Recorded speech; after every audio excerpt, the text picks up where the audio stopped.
Now for an exercise that I don't know that I've programmed for a client in probably more than a decade, which is a bench or chair dip.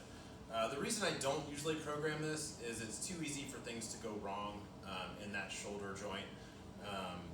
It's easy to butcher a dip where we get that humerus, the big bone in your upper arm, diving forward in that shoulder socket.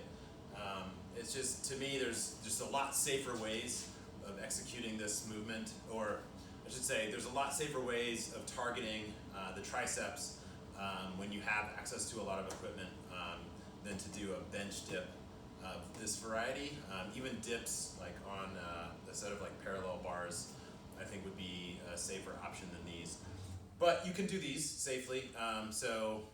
This is just one of those where I prefer other exercises to target the triceps. But I'll show these to you. So I'm going to slide to the end of the bench here.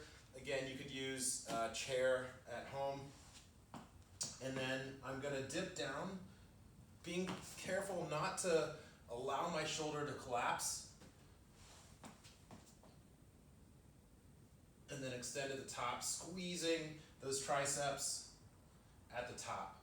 You notice this range of motion isn't huge, so that's where this can go wrong a lot of times. People think more is more, and so rather than sort of stopping at neutral, they'll collapse into the bottom of that movement, elbows go high, and then that humerus gets shoved forward in the glenohumeral joint. So we want to avoid that. This is one of those exercises that you can advance. So if I wanted to make this harder, I could put my feet up on something as I'm doing the dip. I like to do these nice, slow and controlled, squeezing at the top rather than cranking out like a bunch of reps. And again, that's for just safety purposes. So this isn't an exercise where, like on a barbell deadlift from the floor, you could herniate a disc, and that's going to cause you a lot of trouble. You're not going to injure yourself badly on something like this, but what we want to avoid are those sort of like chronic injuries where you do a dip after dip after dip, and then you wake up in 6 weeks and you have shoulder problems. So that's what you're trying to avoid on something like this. Nevertheless, the bench supported dip can be a good way of getting some arm work in, some shoulder work. Just make sure that you keep your shoulder positioning safe. Don't let that shoulder dive forward in the socket.